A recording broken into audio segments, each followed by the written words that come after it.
Unit 1, Part 5. So in this this part, I'm going to talk about the metric system. So why do we use the metric system? Well, the metric system is used because it allows scientists from all around the world to use the same language when they talk about any quantitative measurements. So, for instance, if they're talking about mass, they're always going to use the gram. Length, they're always going to use the meter. And in time, they'll talk about it. Well, the base unit's seconds, but we talk about seconds or multiples of seconds. And when we talk about or when we use these units, oftentimes we're going to be talking about large numbers or very small numbers of them. So, for instance, you can have 2,000 grams. That's a big number. Or actually, I could have 20,000 grams as well, right? These are large numbers, and they can be difficult to handle. So oftentimes we'll use prefixes that tell us either multiples or fractions of that unit. So grams would be, if you talk about the unit, grams would be the base unit. So let's take 2,000 grams and use our prefixes to handle the numbers better. So we have mega, which refers to 1,000,000, kilo, which refers to 1,000, hecto, which refers to 100, deca, which refers to 10, and then deci refers to a tenth, and centi for 100th, milli for 1,000th. So if I have 2,000 grams and I'm using the prefix, I could write it as 2, if I look over here, kilo, I could say kilograms.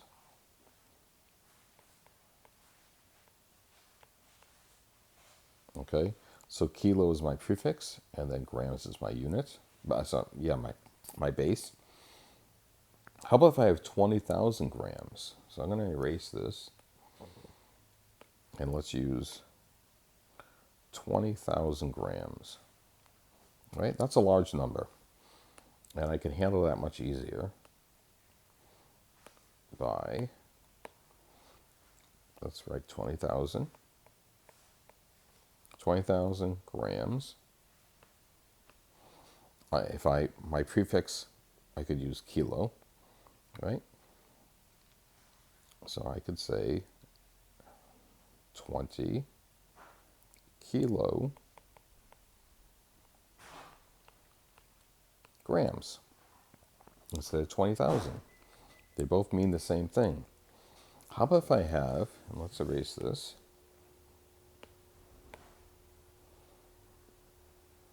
how about if I have 2 million?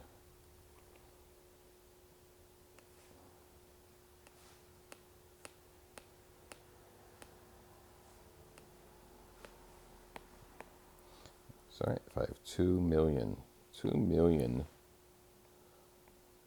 grams, right? It's a fairly large number, but I could use the prefix mega on there. So instead of having 2 million,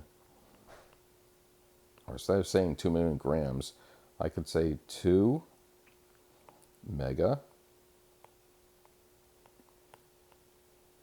grams. Okay, much easier. Okay, now let's look at if it's less than 1. All right, so if it's less than 1, let me erase all this stuff.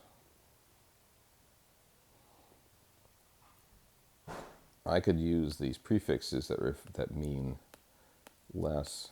Come on. Less than 1. Okay, so I have deci, which is a tenth, centi, which is a hundredth, and milli, which is a thousandth. Okay, so if I have 0.25 grams,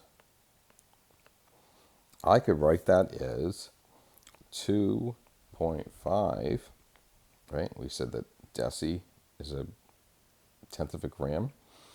So I could say decigrams. So my prefix deci means a tenth, and my base unit is grams. How about if I have a hundredth, right? Hundredth of a gram. I could use my centi prefix and go centigrams. Okay? How about if I have a thousandth of a gram? Let me erase this so I get more space.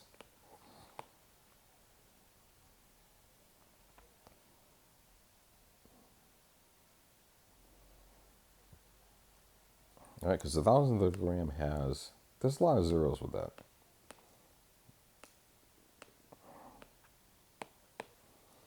Okay, so I have 0.002 grams. So instead of writing 0.002 grams, which is 2,000th of a gram, what I could do is I could say 2, and I'm going to use this prefix, milligrams.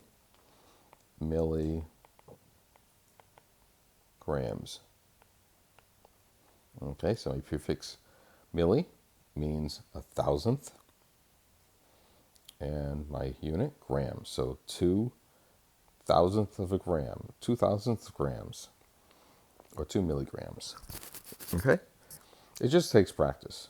So there's some in the homework, and I'll probably be talking about these in the next unit as well, just to reinforce it. All right, thank you. And unit 6, I'll go over scientific notation.